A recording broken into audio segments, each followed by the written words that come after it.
नमस्कार, मैं हूं आपके साथ रोहित और आप देख रहे हैं एनएफ न्यूज।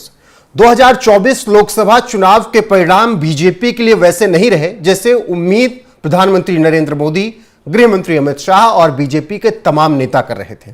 क्योंकि बीजेपी को 2014-2019 में बहुमत मिला था, तो ऐसे में 400 पार का नारा दिया गया, लेकिन बीजेपी 300 सीट भी नहीं पहुंच सकी। यहां तक कि 250 सीट भी बीजेपी के खाते में नहीं आई, जिसकी वजह से कहा जाने लगा कि मुस्लिमों ने बीजेपी को वोट नहीं किया। इसीलिए बात यह चलने लगी कि सबका साथ सबका विकास छोड़कर अब बीजेपी को बात करनी चाहिए, जिसका जितना साथ उसका उतना विकास। और शायद इसी कदम पर आगे बढ़ रहे हैं झारखंड के गोड्डा से सांसद निशिकांत दुबे, क्योंकि उन्होंने एक बड़ा ऐलान किया है और कहा है कि जहां पर बीजेपी को 60% या उससे ज्यादा वोट मिले, वहां पर अब नमो भवन बनेगा। इसके अलावा जहां पर हिंदू कम है, वहां पर भी नमो भवन बनाया जाएगा, ऐसा गोड्डा से सांसद निशिकांत दुबे कह रहे हैं। धाकड़ सांसद है, लगातार बीजेपी के पक्ष में सदन में ऐसी बातें रखते हैं जिसकी काट विपक्ष के पास नहीं होती है। महुआ मोइत्रा केस में आपको याद है कि किस तरीके से निशिकांत दुबे ने बढ़ चढ़कर बात की थी और आलम यह था कि महुआ मोइत्रा की सांसदी चली गई थी।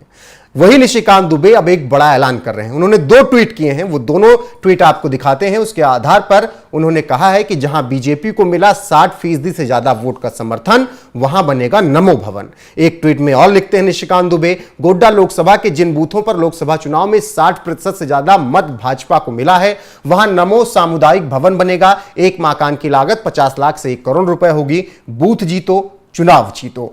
तो यह ट्वीट जब निशिकांत दुबे का आया है, तो ऐसा लग रहा है कि जिसका जितना साथ उसका उतना विकास के रास्ते पर निशिकांत दुबे आगे बढ़ गए हैं। एक तस्वीर भी उन्होंने इस ट्वीट के साथ शेयर की, जिसमें उन्होंने बताया कि किस तरीके से बूथ बनेगा। इस तस्वीर में निशिकांत दुबे के साथ प्रधानमंत्री नरेंद्र मोदी हैं और निशिकांत दुबे ने इसमें वही लिखा है जो उन्होंने अपने ट्वीट में लिखा, जहां बीजेपी को मिला 60% से ज्यादा वोट का समर्थन, वहां बनेगा नमो भवन।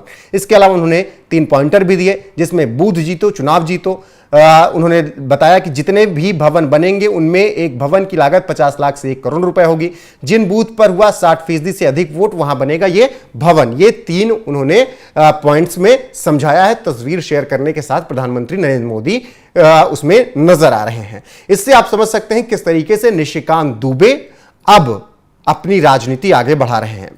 बहरहाल, जिस तरीके से निशिकांत दुबे सदन में बातें करते हैं, जिस तरीके से निशिकांत दुबे सरकार की बातें रखते हैं, उससे सभी प्रभावित रहते हैं और निश्चित तौर पर यह फैसला जो उन्होंने लिया है, शायद इससे उनकी काफी तारीफ आगे उनके संसदीय क्षेत्र में हो।